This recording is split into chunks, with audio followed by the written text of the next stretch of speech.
It's time for the Daily Stand Up Podcast presented by Agile Dad with your host, Lee Henson. Without any further ado, let's get started.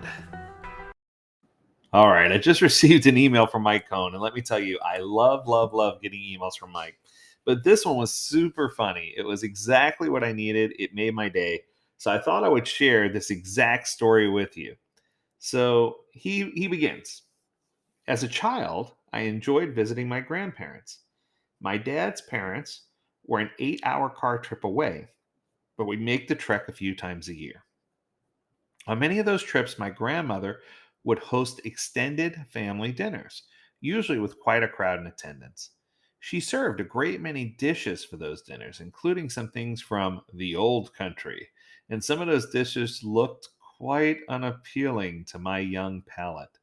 But Grandma always insisted that we children try everything. As a matter of fact, she insisted that we try 2 bites of everything. If we didn't like it, we didn't need to eat more, but we always had to eat at least 2 bites. Grandma's theory behind this was that things often tasted much better or different on a second bite. On a second bite. I found that Grandma's logic applies equally when we make changes within teams as a result of a retrospective. What? I encourage teams to try new things for 2 sprints before deciding whether the change is actually good or worth continuing or not. That is so interesting to me because I just found myself last week in a training class telling the students that you can't just try something for one day. Let's change the way we're going to do the daily scrum for a day, or let's change the way we're going to do something for one week. In order to really see a difference, I like this logic of a 2 sprint window to see if the change is going to stick. He goes on to say, suppose, for example, a team decides to switch from 2 to 1 week sprints. This will undoubtedly feel a little strange at first.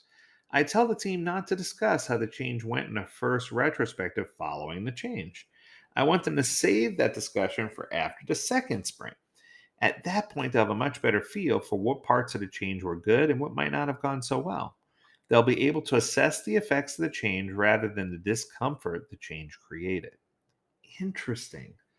So for me, I can tell you, when I go into organizations, I follow 2 rules. So my first rule is don't try to change everything at once, right? Eat the elephant one bite at a time, if you will. Find small incremental changes that are going to really focus on impact and outcome and implement those changes in stages. Lean into executives and let them know, leaders, executives, that the results they see after mere 1 sprint are not going to be the end results of what the change is going to impact, right? Oftentimes there's a period of adjustment, there's a period of taking a breath, there's a period of figuring things out or refiguring things out. Even when it comes to changing team members, we go through some of these same changes. So, this advice of allowing the change to become sticky before you make a rash judgment is really smart. Because sometimes it's just, I heard a wise man once say, for a guy at a barber shop, the difference between a good haircut and a bad haircut is 2 weeks, right? And that's so true, because in 2 weeks it could change and look completely different. And that's sort of the approach that we need here. It always takes two of something. He goes on to say, when I was young, I did as my grandmother required. I sampled each strange new dish twice. Not surprisingly, my opinion never changed between bites. If I didn't like the taste of the first bite, it never got better with a second bite. But then again, I was a kid after all. What we see with agile teams is that when they often embrace things after the second sprint. They they would full on reject the changes after the first sprint, but after the second sprint, they're like, hey, this isn't so bad. So sometimes your willingness to try new things is critical for your teams to succeed with Agile. Mike, you nailed it, my friend. This is another example of how a high quality coach can really impact and make change, even without being mounted inside of your organization full time for 40 hours a week. This type of advice, this type of guidance is the type of guidance that's going to help you really impact change within your organization. Don't try to do it all at once. Don't try to make certain that you tried it once and it's over. Give it time to become sticky, and make certain that you do go back and reevaluate and let the team talk about what they liked and what they disliked. And it doesn't need to be a Debbie Downer retrospective. You can just have a quick aha light bulb moment retrospective where you talk about what's the one thing that you took away from this that was positive change, or what's the one thing you took away from this that felt right.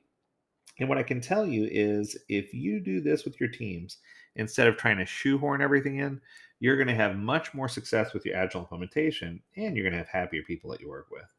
So thanks, Mike, for the uplifting email. I appreciate it. If you would like to communicate with me, you can reach me directly at lee@agiledad.com. I'd love to chat with you about topics. And as always, we encourage you to stay healthy, stay well, and stay agile, my friends. Until next time, do take care.